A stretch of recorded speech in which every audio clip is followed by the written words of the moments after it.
Hi friends, welcome to our channel. ప్రస్తుతం అయితే T20 world cup league match complete చేసుకుని super 8 అయితే రంగంలోకి దిగిందని చెప్పుకోవచ్చు. అందులో ఆఫ్ఘనిస్తాన్ టీం, నాకు తెలిసి ఇంగ్లాండ్, న్యూజిలాండ్ టీం అలానే మంచి మంచి టీమ్స్ని కూడా వాళ్ళ వెనక నెట్టి వాళ్ళు క్వాలిఫై అవుతారని ఎవరు ఊహించి ఉండరు. అలాంటిది నెక్స్ట్ ఫస్ట్ మ్యాచ్ వాళ్ళు టీం అయితే ఆడబోతున్నారనమాట. ఈ నేపథ్యంలో ఆఫ్ఘనిస్తాన్ కెప్టెన్ రషీద్ ఖాన్ అయితే చాలా అయితే ఆసక్తికర వ్యాఖ్యలు చేశారు అని చెప్పొచ్చు. విరాట్ కోహ్లీని ఆపడం ఎవరి వల్ల సాధ్యం కాదు అని తను చెప్పారనమాట.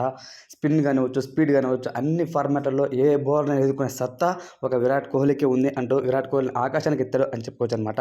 కానీ ఒక రకంగా చెప్పాలంటే విరాట్ కోహ్లీ ఈ T20 వరల్డ్ కప్లో 3 మ్యాచ్లో కేవలం 5 పరుగులు చేసి కేవలమైన ప్రదర్శిస్తున్నాడు. అటువంటి సందర్భంలో రషీద్ ఖాన్ ఎందుకు విరాట్ కోహ్లీని పొగిడాడు అన్నది కొంతమంది అయితే ఆసక్తికరంగా కామెంట్స్ చేస్తున్నారు. సో కావాలనే తన విధంగా చెప్తున్నాడు అని చెప్తున్నాడు.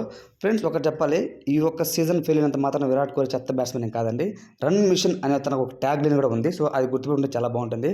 రషీద్ ఖాన్ చెప్పిన మాటలు 100% కరెక్ట్. అలానే ఇండియన్ బ్యాటర్ రవీంద్ర గారు కూడా చెప్పారనమాట, విరాట్ కోహ్లీ చాలా ఆకలితో ఉన్నాడు, అతను అట్నే ఉండనివ్వండి, సూపర్ 8 టీమ్స్తో ఖచ్చితంగా తను బ్రహ్మాండంగా ఆడతాడు అని చెప్పాను అనమాట. అదే విషయం విరాట్ కోహ్లీ గురించి రషీద్ ఖాన్ కూడా చెప్పారనమాట. రషీద్ ఖాన్ చాలా ఆకలి మీద ఉన్నాడు, ఖచ్చితంగా తను మేము ఆపలేము, అతనంటే మాకు చాలా భయపడుతున్నాము, ఈవెన్ నేను కానీ మా పేస్ బౌలింగ్ అందరూగా ఆఫ్ఘనిస్తాన్ టీం మొత్తం కూడా విరాట్ కోహ్లీని భయపడుతుంది. అలాగే రోహిత్ శర్మ ఫుల్ షాట్ కూడా చాలా బ్రహ్మాండంగా ఆడతారు. సో వాళ్ళిద్దరు కొంచెం డేంజరస్గా మారబోతున్నారు అని అంటే సూర్యకుమార్ యాదవ్ వీళ్ళు ముగ్గురు డేంజర్ అంటూ వీళ్ళ ముగ్గురు గురించి చెప్పారనమాట.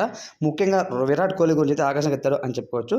ఇక విషయంలోకి వెళ్ళామంటే మనకు ఆఫ్ఘనిస్తాన్ టీంలో చూసుకుంటే ఫ్రెండ్స్, రషీద్ ఖాన్ మిడిల్ ఆర్డర్లో కొంచెం పలా అనిపిస్తున్నాడు. బౌలింగ్లోను అలానే బ్యాటింగ్ ఒక మిడిల్ ఆర్డర్లో ఒక ఆల్రౌండర్ లాగా ఆడుతున్నాడు అనమాట. సో ఫస్ట్ టైం తన కెప్టెన్సీ చేస్తున్నాడు. మరి చూడాలి, సూపర్ 8 పొజిషన్లో మనకు ఆఫ్ఘనిస్తాన్ టీం ఉంది, ఇండియా టీం ఉంది, ఆస్ట్రేలియా ఉంది. సో ముఖ్యంగా మనకు ఆస్ట్రేలియా పడగొట్టాలండి. ఆస్ట్రేలియాని పడగొట్టి మనకు ఆఫ్ఘనిస్తాన్ అన్నా సరే సెమీస్కి వచ్చినా పర్లేదు, కానీ ఆస్ట్రేలియా వర్సెస్ ఇండియా వస్తే మాత్రం కొంతవరకు డేంజర్ అని చెప్పుకోవచ్చు అనమాట. సో ఆస్ట్రేలియా టీంని తను క్వాలిఫై కాకముందే ఎలిమినేషన్ చేస్తే చాలా బాగుంటుందని నేను కోరుకున్నాను. రషీద్ ఖాన్ చేసిన వ్యాఖ్యలపై మీ ఒపీనియన్ కామెంట్ తెలియచేయండి. Thanks for watching.